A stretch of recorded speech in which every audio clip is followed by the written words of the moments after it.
你就是个混蛋，也不给我时间解释一下，你看到的未必就是真相。他松开他，生气的在他手臂上拧了2下。他是真的被他吓死，以为他们俩又要陷入冷战期啦。战印默默地承受了他的两拧，很痛，不过他不在乎，只要知道他很在乎他就好了呀。张念生是向我表白，但我拒绝了他，我已经是你的妻子了，这辈子除非你不要我了，否则我都不会离开你的。真的吗？战印想到了自己隐瞒身份的事，当他知道他骗了他那么久，他也不会离开他。你这是不相信我？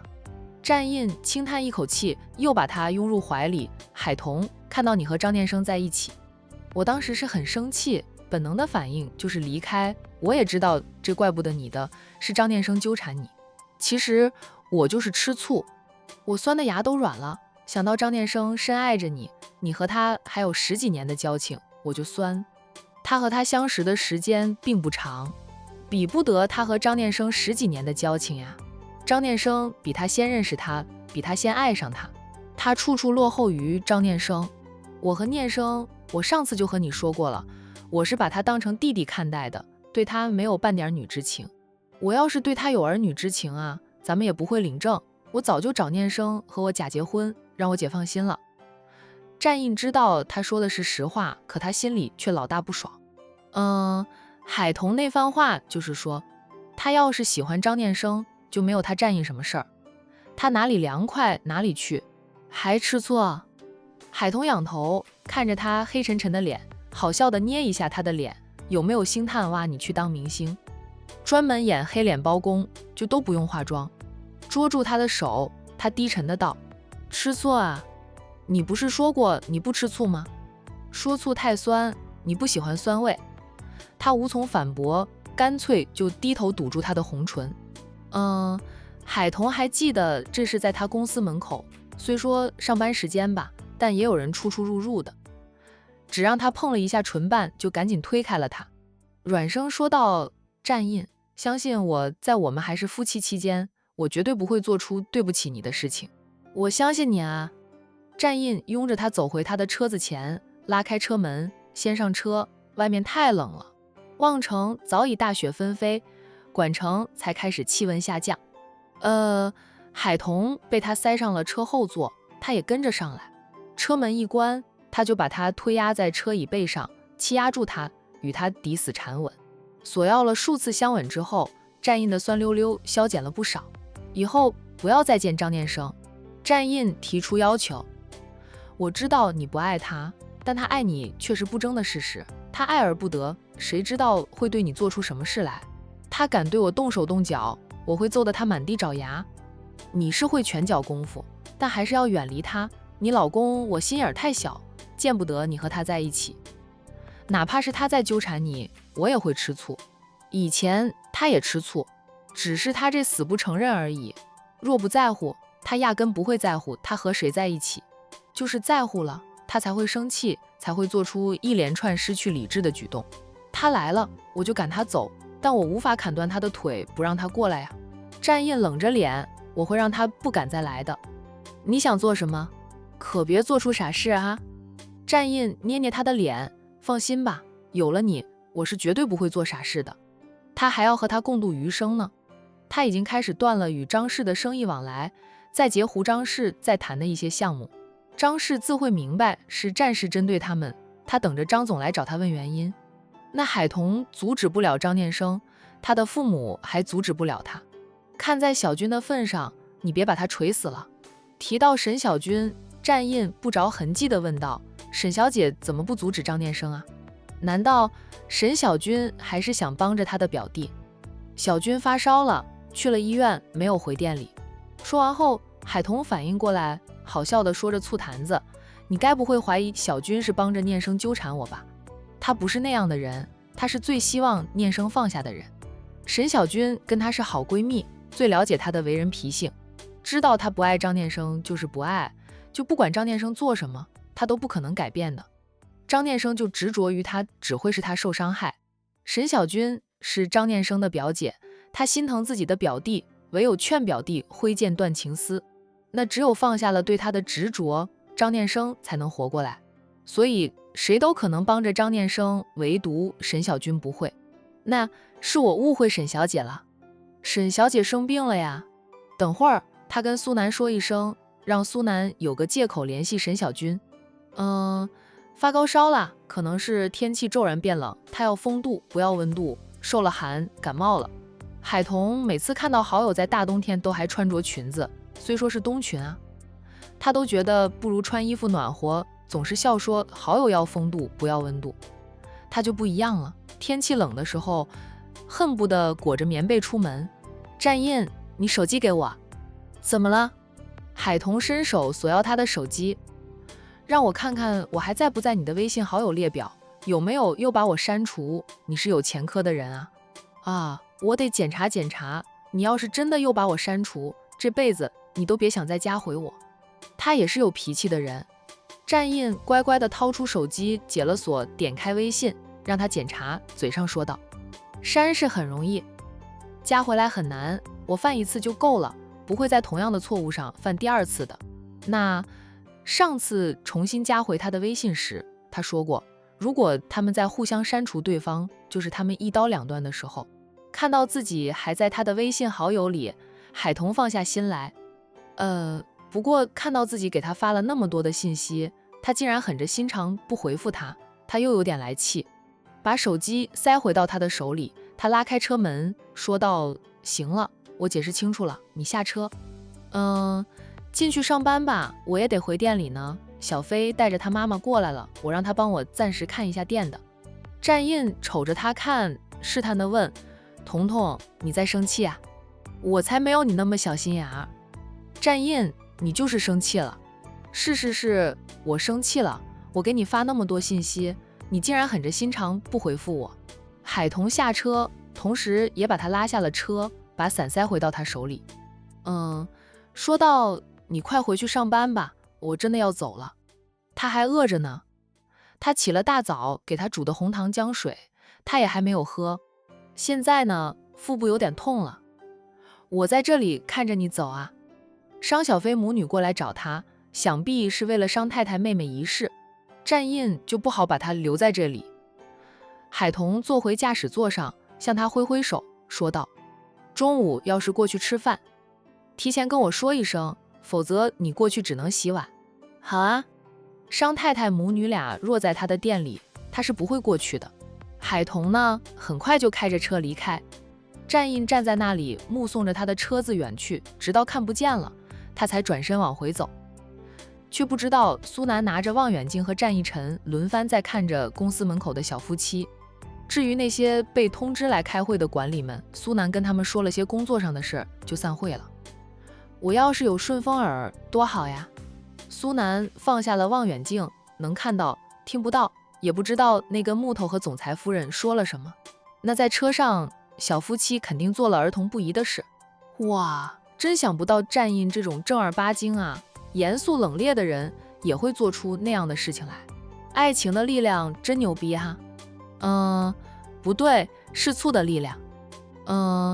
战印就是吃醋才会不顾一切。战一晨笑道：我大哥回来了，我先走了啊，你记得把望远镜放回我大哥的抽屉里吧，被他发现了，后果自负吧。说着他先溜了。苏南一听，赶紧拿着望远镜离开会议室，抢在战印回来之前，把望远镜塞回了战印办公桌的抽屉里，然后若无其事地晃出来。赵秘书睁眼瞎呀，看到当没看到。在电梯口呢，苏南就与战印打了个照面。会议结束了。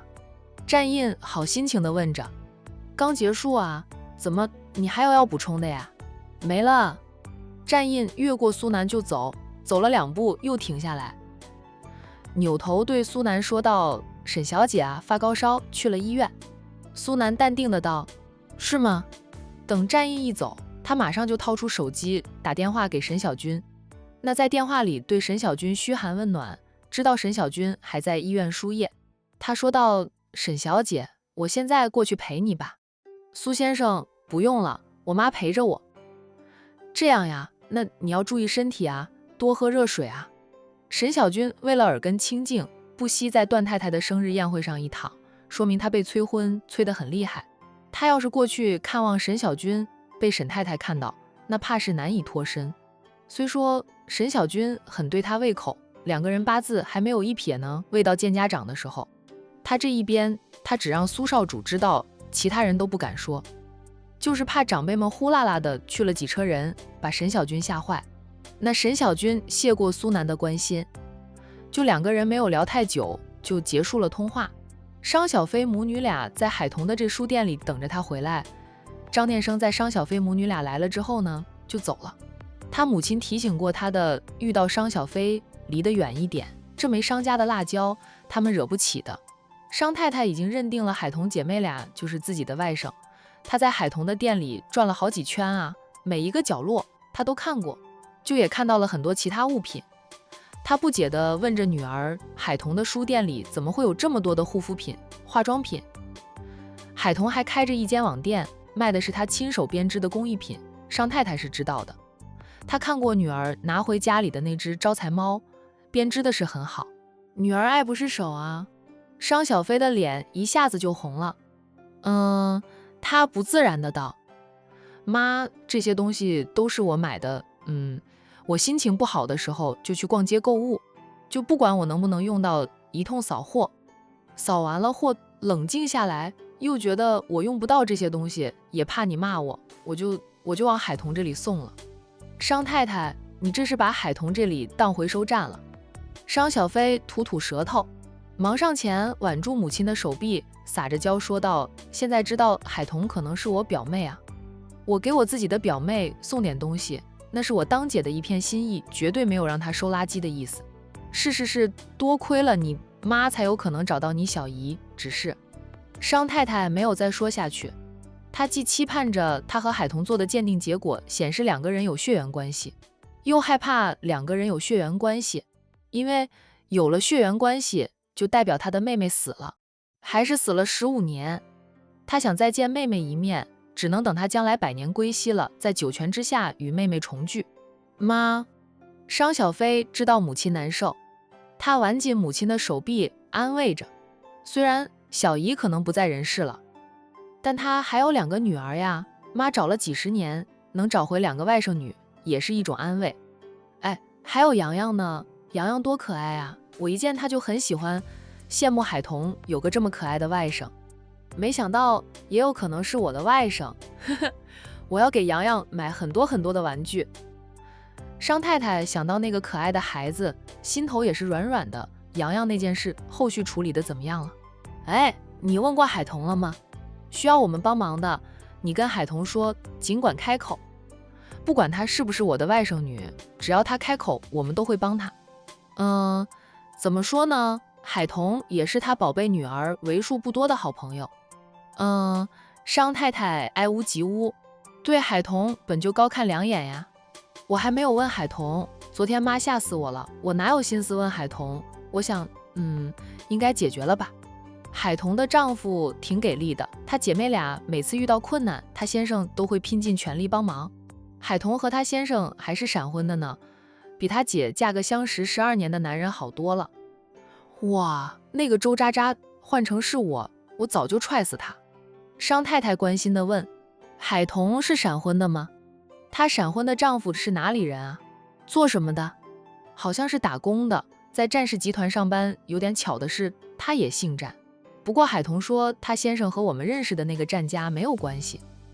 同姓的人多了去，商太太也没有多想，了一声。哎，你见过海桐的闪婚丈夫吗？商太太问了女儿一句。哦，海桐姐妹俩真是她的外甥女，商太太就是姐妹俩的亲姨妈，她必是要替外甥女好好把关的。我还没有见过对方工作很忙，妈也知道能进入战氏集团工作的人都是精英，工作都很忙很忙的。海桐那个丈夫貌似还是个总，那就更忙了。听海桐偶尔提起他的时候，那表情是越来越温柔。我想他们夫妻俩是培养出感情了吧。商小飞没有过分关注海桐的婚姻，他只是深爱过，才会看出海桐对闪婚丈夫的变化。那想了想，商小飞补充一句，不过他们俩还没有成为真正的夫妻，目前还是挂名的。闪婚没有感情基础，先做挂名夫妻，慢慢培养感情，后面就水到渠成了。难得的是，他们小夫妻俩都很理智，还没有相认，商太太已经不由自主地偏向了海童。觉得海童的理智、独立、自主、坚强都与他很像。外面传来了汽车的声响，哎，肯定是海童回来了。商小飞走出书店，果真看到海童回来了。外面还在下着雨，商小飞就站在店门口，笑眯眯地看着海童下车，撑着伞过来。小飞，对不起，让你久等了。跟战印解释清楚，没有让那小气鬼步上上次的后尘。海童心情愉悦，回来看到商小飞笑眯眯的样子，他也忍不住笑，在店门口抖了抖雨伞上的水珠，才把伞收起来，与商小飞一同进店。今天的气温咻咻地往下掉，商小飞说道：“我都没感觉到冷。”他穿的衣服呢，看着不厚，其实很暖和。海童，这是我妈妈。商小飞向海童介绍自己的妈妈。海童看向商太太，商太太也在看他。商太太有点激动，但还能控制着自己的情绪。她露出了慈祥的笑容：“你就是彤彤吧？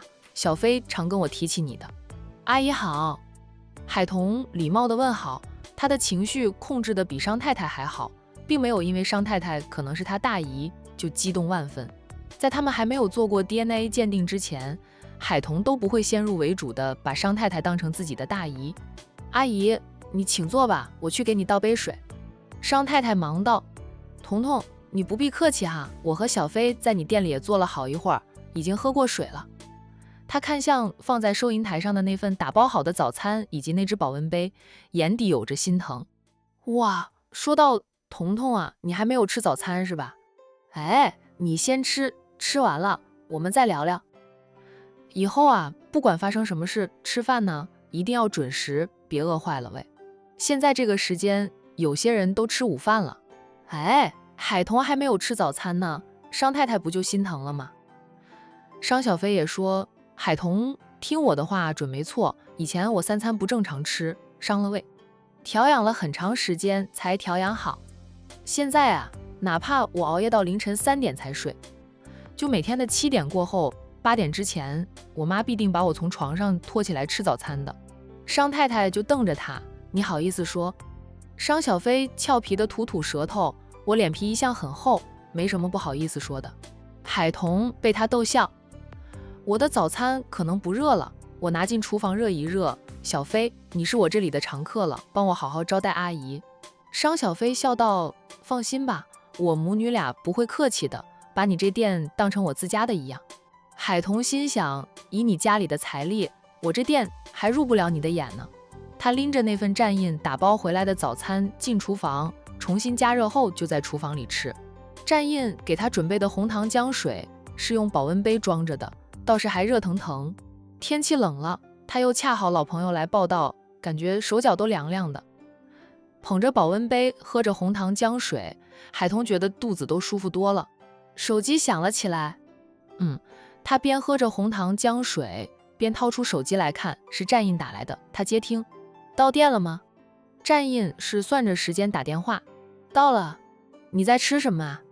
刚吃完你早上为我打包回来的爱心早餐，现在喝着你为我煮的红糖姜水，姜味特别浓，甜中带辣，不过喝进去后感觉比蜜都要甜。战印说他现在什么时候了才吃早餐？要不是某个小气鬼转身就跑了，我用得着现在才吃早餐。战印，是我的错，我保证以后都不会这样了哈。你就别保证，你的脾性就是这样吧，改不了的。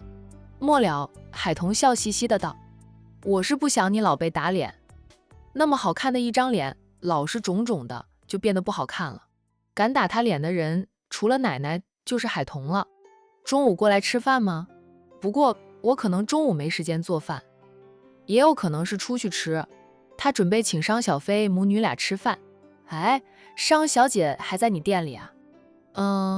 等会儿我请他们出去吃饭，小飞也帮了我不少。战印在心里吐槽，我帮你也帮了不少呀，都不见你请我出去吃大餐呢。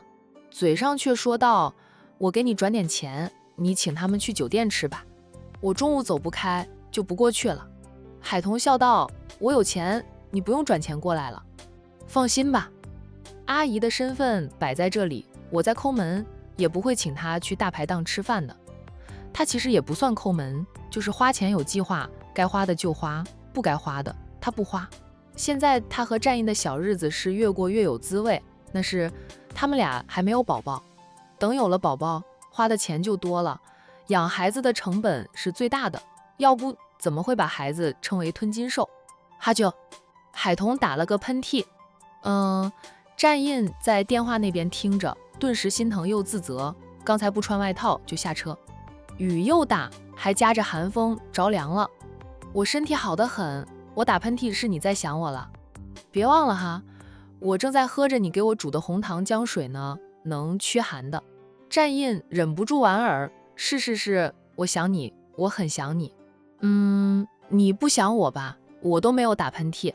海童张张嘴，一时间接不了他的话。谁叫他说打喷嚏就是他在想他，他反过来说，是挖着坑让他跳，想让他说他想他的话。哇，他偏不说。张念生走了吗？战印还记着情敌呢，我回来并没有看到他，还吃醋呢。战印默了默后说道，你也说我的脾气就那样，吃醋可能会成为我的习惯，要是苏南和老太太在场，又得拿话刺他了。海童呵呵的笑，以后我天天给你吃酸菜，有个醋坛子，不腌酸菜就太浪费这个醋坛子了，只要是你做的菜我都爱吃。战印，你这张嘴抹了蜂蜜吧，说的话越来越甜。战印嘴角抽了抽，奶奶老是嫌弃他不会对着海童说情话，看呀，他说两句好听的话，海童就嫌他的嘴巴像抹了蜜一样，他可能就不喜欢听甜言蜜语。你在忙吧，我不打扰你了。好，海童先挂断的电话。战印把手机从耳边移开，盯着手机屏幕看了好一会儿，抱怨啊，连句想我的话都不肯说。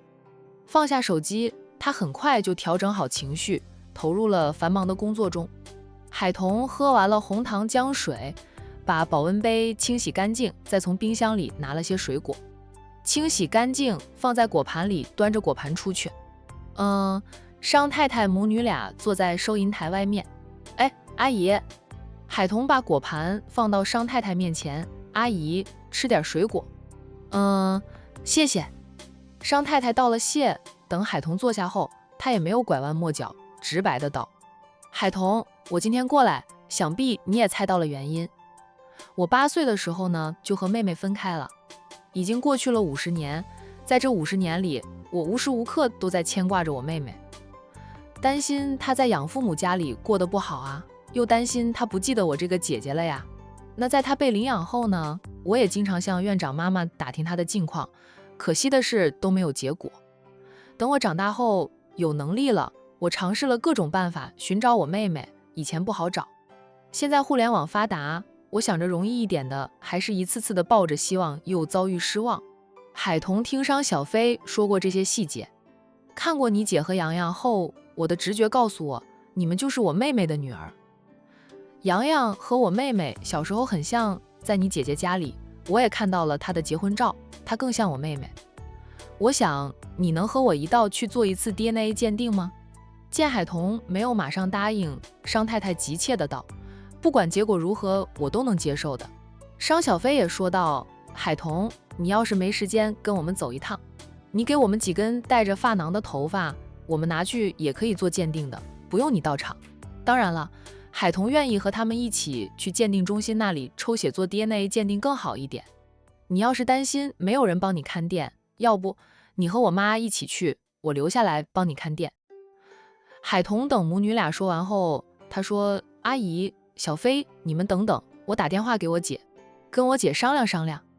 我妈的情况我也和小飞说过的，对于阿姨一直没有放弃寻找妹妹，我很感动，但是她妈妈已经去世15年，这个结果商太太可能很难接受。商太太眼圈泛红，她昨天就难过了一整天，此刻呢，一提及妹妹可能已离世15年，她的喉咙就像被堵住了一样，说不出话来。海童见她的泪水滴落，忙递给她纸巾，歉意的道：“阿姨，对不起啊。”海童，商太太握着她的手，哽咽着：“是阿姨对不起，你们阿姨没有本事，迟迟都找不到你们。要是早一点找到你们，说不定你妈就不会死。她是早就找到了妹妹，肯定会把妹妹接到市区生活，妹妹也不会在乡道上出事，夫妻双双身亡。”虽说还没有做鉴定，听着商太太的话，海童也是鼻子发酸，眼圈泛红。要是母亲还活着，那该多好呀！妈，你别哭了，爸千叮万嘱的让我看着你，别让你再哭，你昨天都哭了一天。商小飞从海童手里拿过纸巾，帮母亲擦着眼泪，安慰的道：“妈，你先和海童去做鉴定吧，若是好歹还有海童和海玲姐。”商太太自己擦着泪水，妈就是控制不住自己的情绪。当年呢，她姐妹俩也是父母双亡，由于年纪啊，她无力抚养妹妹，不得已才与妹妹分离。一别50年，好不容易有了消息，却是阴阳两隔。商太太饶是女强人，也痛彻心扉，恨老天爷不长眼。两个女孩子好不容易安抚好商太太的情绪，海童才打电话给姐姐，征求过姐姐的意见后，她答应了和商太太去做 DNA 血缘鉴定。我帮你看店吧。商小飞自告奋勇。海童拿起车钥匙，边绕出收银台边说道：“我关店门吧，哎，等会儿啊，我请你们吃饭。”想起了自己编织的工艺品，他又折回来拿了几样编织好的工艺品，送给商太太。阿姨，这些小东西是我自己编织的，不值什么钱哈，胜在是我自己做的呀，送给阿姨赏赏。商太太接过，夸赞着：“你编织的工艺品很漂亮呀，阿姨很喜欢。”海童，你也偏心了点儿，送给我只有一只招财猫，送给我妈，却是一出手就是几样精品，比我的招财猫还要漂亮。商太太说你想要更多，不会在海童的网店下单买。海童笑道：“你想要什么样子的，跟我说吧，我按照你的要求帮你编几样。”送给商小飞的那只招财猫，当初是要送给战印的，他先送给了商小飞，战印还跟他生了一回气呢。等我回去想想，想好了就跟你说，我在你网店上下单，给你增加营业额。小东西虽不值钱，但很精巧，商小飞的确很喜欢，他又不差钱，只要海童会编，他就给海童下单。那我先谢谢你了，我网店的生意啊，多亏你们帮我推荐。海童带着母女俩出去，然后把店门锁上啊。哎，小飞，妈坐海童的车啊。商太太呢，想多了解了解妹妹的事，选择了坐海童的车去鉴定中心。海童，你看看我妈，结果都还没有出来呢，就要你不要我了。海童失笑，阿姨最疼的就是你啊。商小飞在商家那是集万千宠爱于一身的。在去鉴定中心的路上呢，海童就收到了战印在微信上转过来的5万元，怕他不收钱，他还发了条信息：“彤彤，你要是不收下我给你的钱，你就是不把我当你的丈夫看待，因为丈夫赚钱都是给老婆花的呀。”海童看了他的信息，莞尔，战印还学会道德绑架了。他不急着收下那5万元，等到了鉴定中心呢。与商太太一起抽了血去做鉴定，她才收下战印转过来的5万元。有了老公给她的5万元，海童豪气地请着商太太母女俩去5星级酒店吃饭。管城的5星级酒店，海童最熟悉的就是管城大酒店了。管城大酒店是战氏集团旗下的酒店，战氏与商氏不太对盘，可以说是竞争对手。海童是带着母女俩去了管城酒店，才想起了这件事。顿时呢，他有点歉意地对商太太说道：“阿姨，要不我们换一家吧？”商太太明白海童的意思，她笑了笑，说道：“不用了，我以前还打理公司的时候，也经常会在这里和客户谈生意。”他就还看了自家女儿2眼。商小飞不傻，秒懂母亲那一记眼神，他垮着俏脸说道：“妈，哪有那么容易遇到他呀？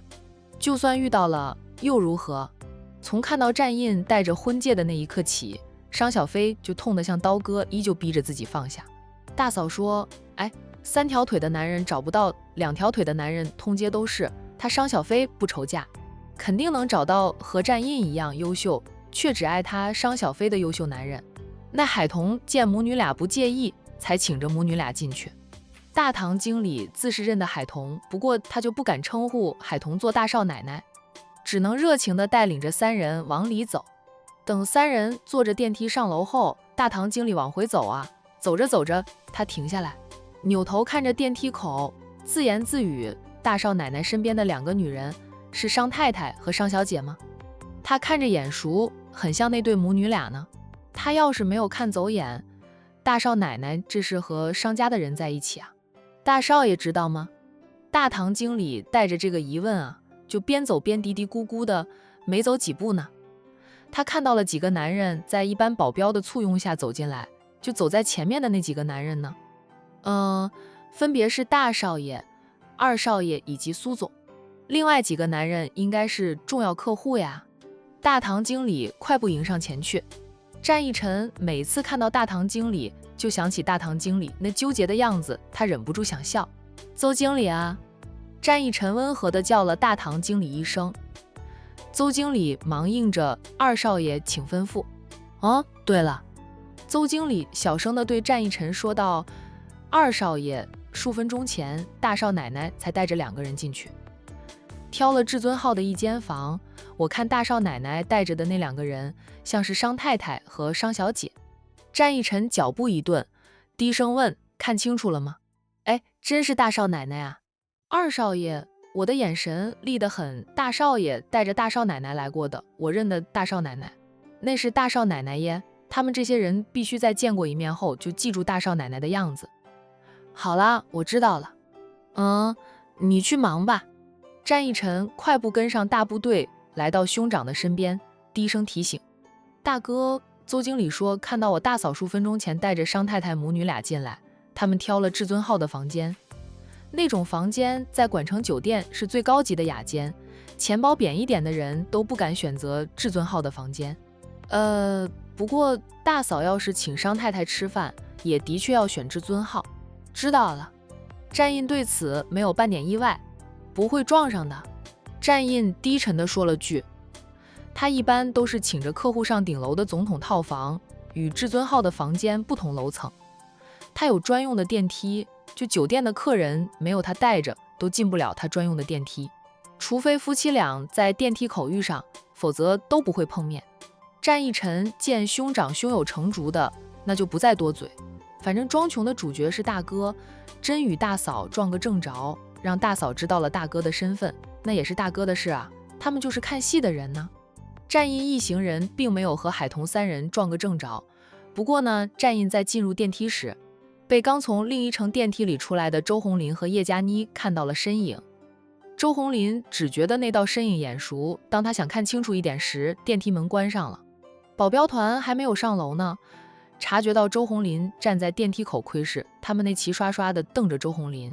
周红林被他们这样瞪着啊，秒怂，当即拉着叶佳妮走了。红林，你刚才在看什么呀？那些男人是不是战少的保镖团？周红林就问着叶佳妮。我哪知道他们是不是战少的保镖团啊？我连见到战少的机会都没有，哪能记住他的保镖团呀？能一眼辨认出战少保镖团的人，必定是经常能见到战少的人。叶佳妮倒是盼着自己能成为那种幸运儿，可惜啊，她不是。她对战少之名如雷贯耳，偏偏没有机会见到战少的真人。我们从电梯里出来的时候，我看到进那乘电梯的男人像海童的老公战印。叶佳妮边走边看了周红林2眼，讽刺地道：你的意思是，哎，战少是你那个小姨子的老公，哎，他有那个富贵命吗？那周红林想想也觉得战印不可能是战少，也不知道战少的名字是什么，要是能知道战少的大名。叶佳妮说道，我记得以前在网上能搜到战少的名字的，他的名字笔画挺多的，现在却搜不到战少的名字，可能是战少不想让别人知道他的名字了吧。我也是几年前搜索过的，那字笔画有点多，我就没有记住。那战印的大名字是被他隐藏起来了。现在呢，不管是谁在网上搜索，都搜不到战印的名字，只能搜到战少。这是战印和海童闪婚后默默地做的第一件事，不想让海童无意中得知他就是战家的大少爷。海童的老公姓战，战少也姓战，我又见了2次战少的身影哈。虽没有看到正面，可总觉得那一眼的身影熟悉。叶嘉妮不喜欢听这样的话，她嘲讽地道：“你也说了，就那一眼，你能看清楚吗？战这个姓氏是不多见啊，却也不止战大少爷一家的，海童的老公不过是恰巧姓战而已。”